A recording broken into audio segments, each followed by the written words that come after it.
Hello everyone, look at those pictures on the wall. Do you know what are those about? Star Wars. Yes, it's about one of Adelaide's favorite movie series, Star Wars.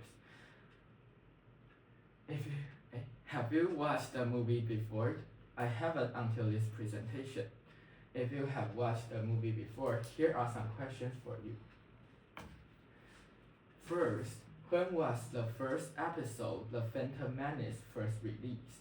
Is it A, B, C, or D? 1999. Congratulations, you are correct. The movie was first released in 1999. Now, it was 27 years old.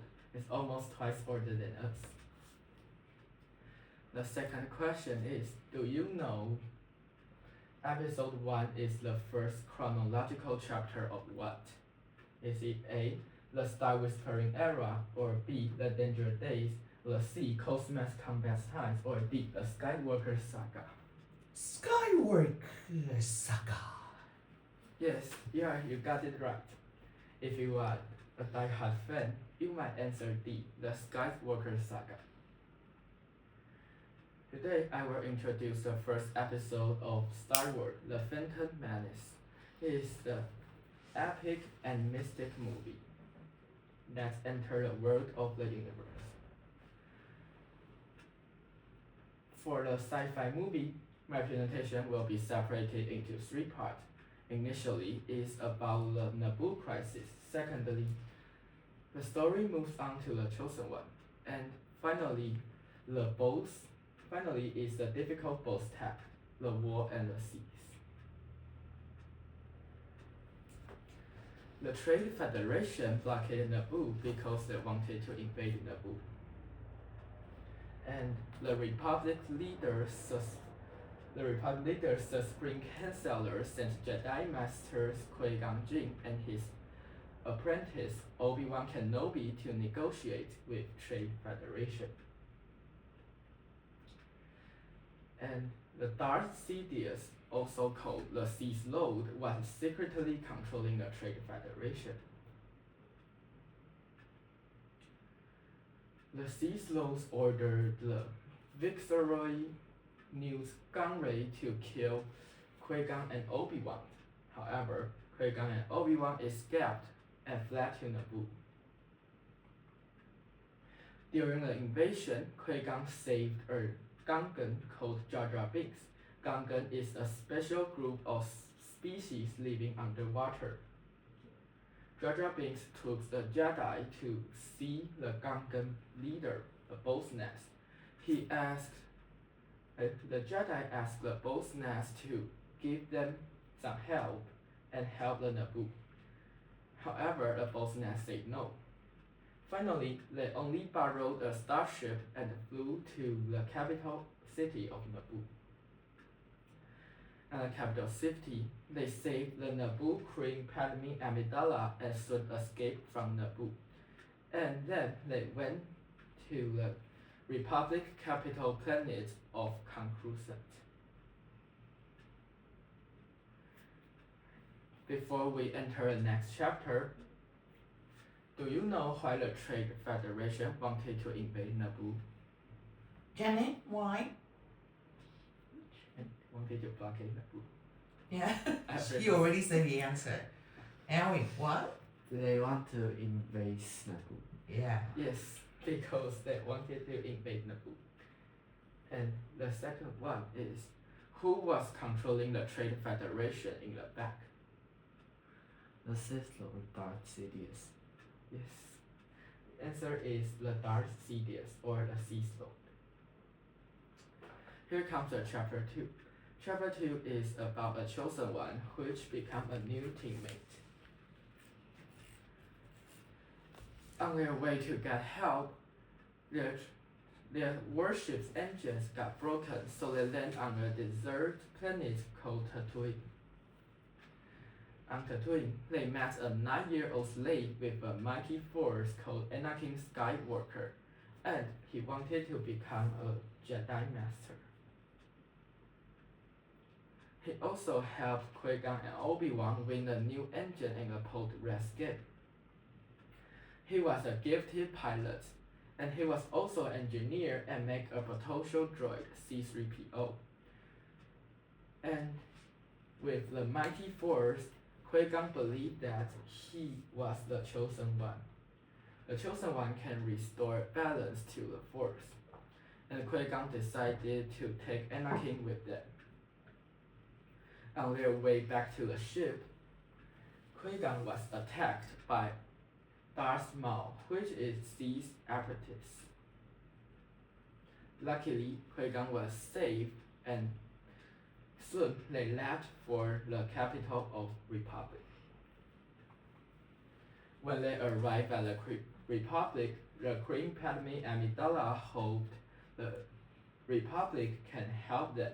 However, the Senate only sent a discovery team, not the armies to stop the Trade Federation. So Padme was disappointed, and she went back to her planet Naboo. She decided to protect her people herself. At the same time, Qui-Gon told the Jedi Council about that there were still Sith warriors on the world. However, another Jedi Master, Mace Windu, said that all the Sith warriors has been killed before. And another Jedi Master, Yoda, said that if Sith warriors still exist, there might be a lot. So the Jedi need to be more careful. Also, Qui-Gon told that he wanted to train Anakin because of Anakin's strong force. However, because of Anakin's inner faith, the Mace asked Qui-Gon to reject Anakin to become his apprentice. However, Qui-Gon said that he will still train him. And here comes the final battle. But before that, do you remember what I've just talked about? Question 1. Why Qui-Gon and Obi-Wan met Anakin Skywalker? Why? Oh, their ship broke down and they landed on Tatooine. Yes, you got it right, because their warship engines broke down, so they land on Tatooine.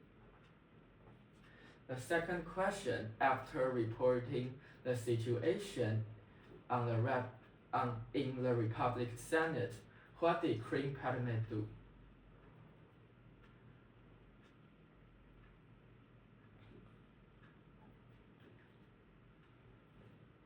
Oh, she decided to defend her planet herself. Yes, she went back to her planet and decided to protect her people herself. And the final battle started. After going back to her planet, Padme asked Gangzhen to give them military aid. If you forget who Gangzhen were a creatures living underwater. Jar Jar Binks is one of the Gangzhens. And the Gangzhen's leader, both Menace, agreed, and the war began. The soldiers were fighting against the robots from Trade Federation on the ground. And in the sky, the Naboo Royal Starship were attacking the Trade Federation's warship.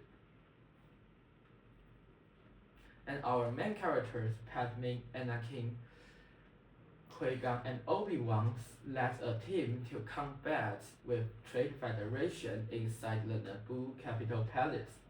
Originally, Anakin will hide inside the starship. However, he accidentally turned on the starship, and with R2-D2's help, he soon blew up the Trade Federation's warship. So the robots on the ground has no longer the energy suppliers and stop moving. Inside the palace, Qui-Gon and Obi-Wan met Darth Maul. With lightsabers, they had a really fierce fight. But finally, Darth Maul spiked through Qui-Gon's body and Qui-Gon was defeated. Obi-Wan was upset, and with lightsaber, he continued to combat with Darth Maul. Finally, Obi-Wan got the victory. And Qui-Gon have some last word to talk to Obi-Wan, saying that he still believed that Anakin was the gifted Jedi Knight, and he hoped that Obi-Wan can train Anakin to balance the Force. And the final battle ended. The Trade Federation's leader, Newt Gunray, was captured by Naboo soldiers, and on the Jedi Council, Obi-Wan finally became the Jedi Master. Also, on the Qui-Gon's funeral, the Jedi realized that the Sith's Force didn't die out. After my presentation, do you get more interest about Star Wars? If I have time after CMP, I think I would borrow all the DVDs from Adelaide and watch all the episodes of Star Wars. Wanna join me? Welcome. Thank you everyone.